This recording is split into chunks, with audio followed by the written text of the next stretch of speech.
gimana keadaannya, gimana kesehatannya nih. Semoga kita semua sama-sama sehat, baik sehat secara fisik, sehat secara mental ya tentunya. Nah, sebelumnya kenalin, saya Sri Lestari Lubis. Saya mahasiswa psikologi Universitas Mercu Buana Yogyakarta. Saya mahasiswa psikologi yang berasal dari Sumatera Utara, tepatnya di Kabupaten Padang Lawas. Saya anak pertama dari 3 bersaudara. Adik saya yang pertama cewek, adik saya yang bontot juga cewek. Senang sekali rasanya kali ini bisa ngobrol bareng kamu mengenai sesuatu hal yang cukup menarik untuk dibahas, karena bulan lalu, tepatnya pada tanggal 10 Oktober, ditandai sebagai Hari Kesehatan Mental Sedunia.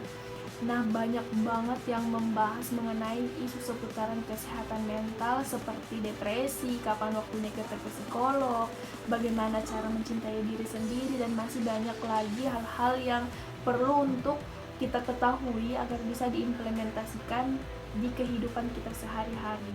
Saat ini masyarakat sudah mulai aware terhadap kesehatan mental, yang biasanya orang-orang lebih banyak berfokus untuk menjaga kesehatan fisik, padahal sebenarnya kesehatan fisik itu sangat dipengaruhi oleh kesehatan mental.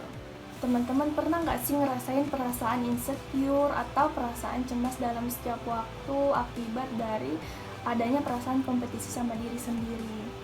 Ternyata perasaan insecure itu datang akibat adanya perasaan kompetisi sama diri kita sendiri. Kalau misalnya insecure sama orang lain kan kita ngerasa adanya kompetisi sama dia.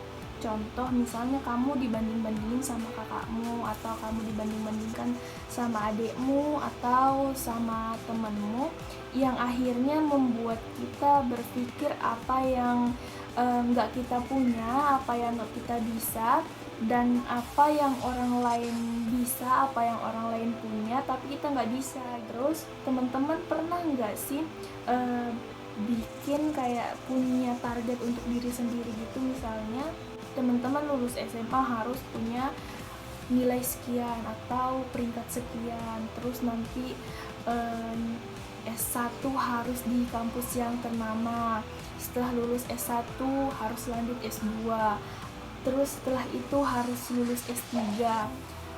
Akhirnya membuat teman-teman kayak ngerasa capek gitu, ngerasa capek dengan hidup kita sendiri, dan ngerasa gagal apabila target kita itu nggak terpenuhi.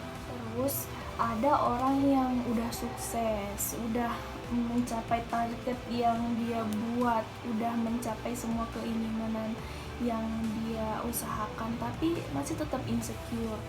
Ternyata kompetisi sama diri kita sendiri itu nggak bisa terkendalikan loh kalau kita nggak aware sama controlling diri sendiri. Jadi di sini saya mau nge-share sedikit tentang bagaimana cara menghandle insecure, bagaimana cara menghandle kompetisi sama diri kita sendiri. Yang pertama, saat kita udah capek sama diri sendiri, saat kita udah capek dengan rutinitas kita, saatnya berdiam diri.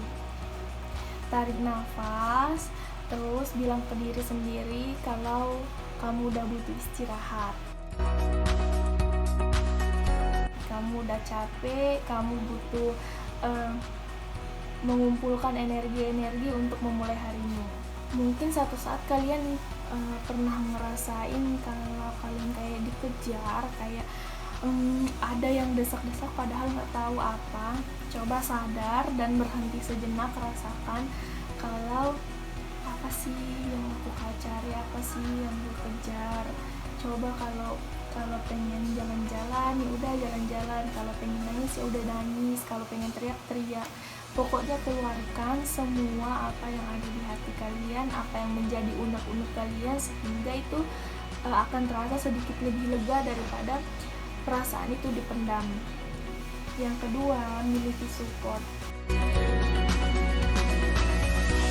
Saat kita memiliki support system, perasaan apapun itu yang mungkin bisa membuat kita merasa tidak nyaman bisa kita keluarin. Misalnya kalau tipe orang yang suka bercerita, ya bercerita kepada orang yang menurut kamu bisa membuat kamu nyaman, menurut kamu bisa menjadi pendengarmu, bisa mendengarkanmu, apapun itu keluh kesahmu, yang penting itu bisa membuat kamu nyaman.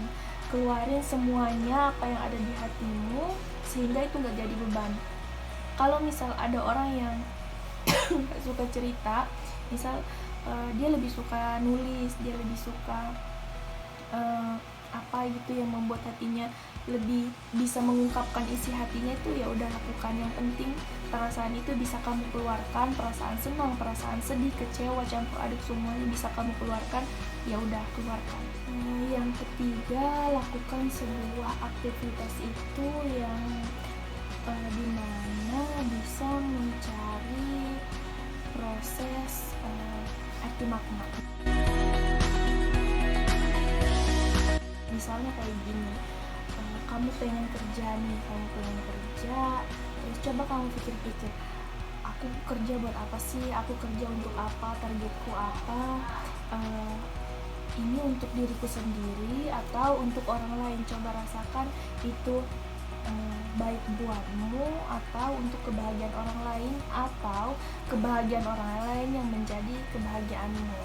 Nah, coba difikirkan lagi, coba dicari maknanya, sehingga kamu akan menemukan apa yang sebenarnya hatimu inginkan, apa yang sebenarnya perasaanmu inginkan. Jadi tidak ada perasaan seperti dipaksa.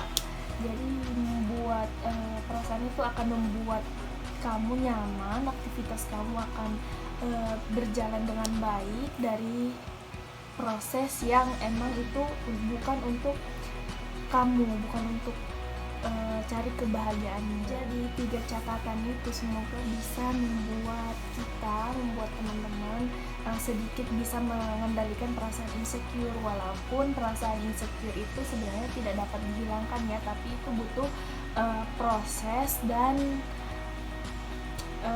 effort lebih untuk kita bisa beralih dari perasaan insecure itu. Bahagia adalah kunci utama untuk menjalani hidup. Apa yang membuatmu bahagia, lakukan. Apa yang membuatmu merasa tidak nyaman, tinggalkan. Demikian dari saya. Sedikit banyaknya bermanfaat untuk saya, untuk kamu, dan untuk kita semua. Billahi taufiq wal hidayah. Wassalamualaikum warahmatullahi wabarakatuh.